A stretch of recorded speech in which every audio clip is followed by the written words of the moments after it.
Selamat datang di channel Historical TV.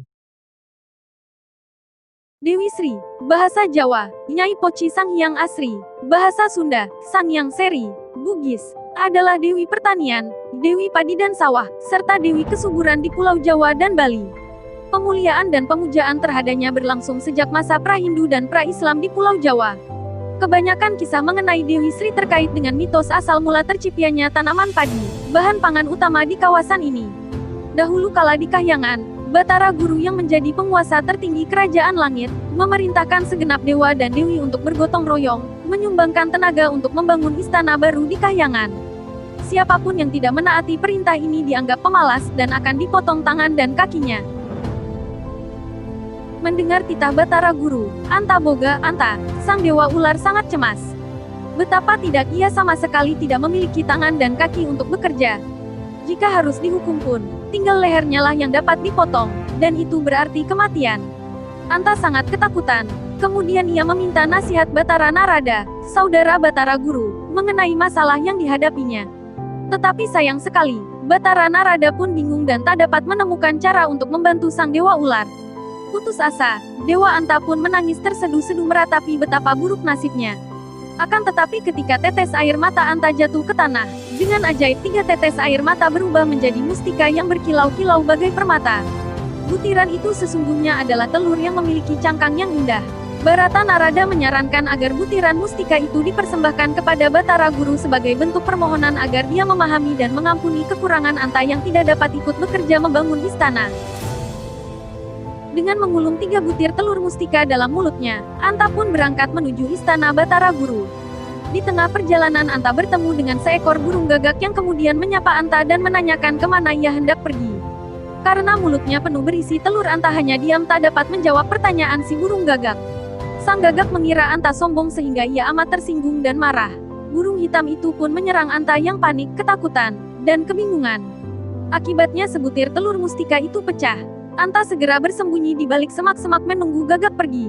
Tetapi sang gagak tetap menunggu hingga Anta keluar dari rerumputan dan kembali mencakar Anta.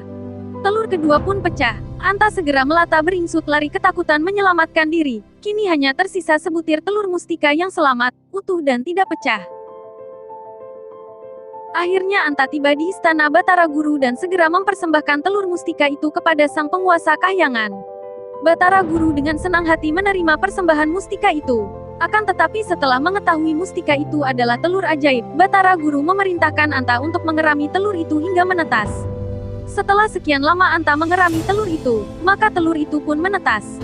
Akan tetapi secara ajaib yang keluar dari telur itu adalah seorang bayi perempuan yang sangat cantik, lucu, dan menggemaskan. Bayi perempuan itu segera diangkat anak oleh Batara Guru dan permaisurinya. Nyi Pohaci Sanghyang Sri adalah nama yang diberikan kepada putri itu. Seiring waktu berlalu, Nyi Pohaci tumbuh menjadi seorang gadis yang cantik luar biasa. Seorang putri yang baik hati, lemah lembut, halus tutur kata, luhur budi bahasa, memikat semua insan. Setiap mata yang memandangnya, dewa maupun manusia, segera jatuh hati pada sang dewi. Akibat kecantikan yang mengalahkan semua bidadari dan para dewi Kahyangan, Batara Guru sendiri pun terpikat kepada anak angkatnya itu. Diam-diam Batara Guru menyimpan hasrat untuk mempersunting Nyi Pohaci. Melihat gelagat Batara Guru itu, para dewa menjadi khawatir jika dibiarkan maka skandal ini akan merusak keselarasan di Kahyangan. Maka para dewa pun berunding mengatur siasat untuk memisahkan Batara Guru dan Nyi Pohaci Sanghyang Sri. Untuk melindungi kesucian Nyi Pohaci, sekaligus menjaga keselarasan rumah tangga sang penguasa Kahyangan, para dewata sepakat bahwa tak ada jalan lain selain harus membunuh Nyi Pohaci.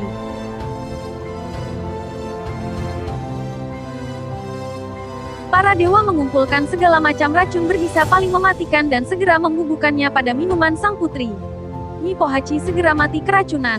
Para dewa pun panik dan ketakutan karena telah melakukan dosa besar membunuh gadis suci tak berdosa. Segera jenazah sang dewi dibawa turun ke bumi dan dikuburkan di tempat yang jauh dan tersembunyi. Lenyapnya Dewi Sri dari Kahyangan membuat Batara Guru, Anta, dan segenap dewata pun berduka.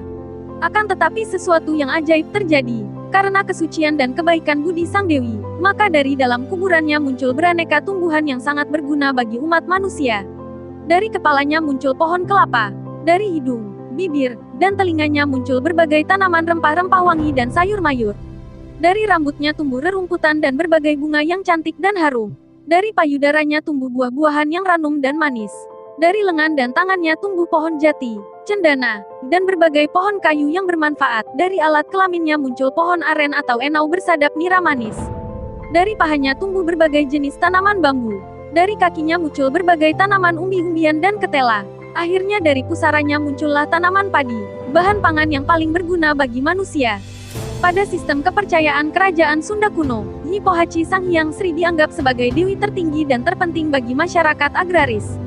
Sebagai tokoh agung yang sangat dimuliakan, ia memiliki berbagai versi cerita, kebanyakan melibatkan Dewi Sri, Dewi Asri, Nyi Pohaci, dan saudara laki-lakinya Sedana, Sadana atau Sadono, dengan latar belakang kerajaan Medang Kamulan, atau Kahyangan, dengan keterlibatan dewa-dewa seperti Batara Guru, atau kedua-duanya. Demikian cerita tersebut saya kutip dari Wikipedia, selengkapnya bisa kalian cari dari link deskripsi. Sekian terima kasih.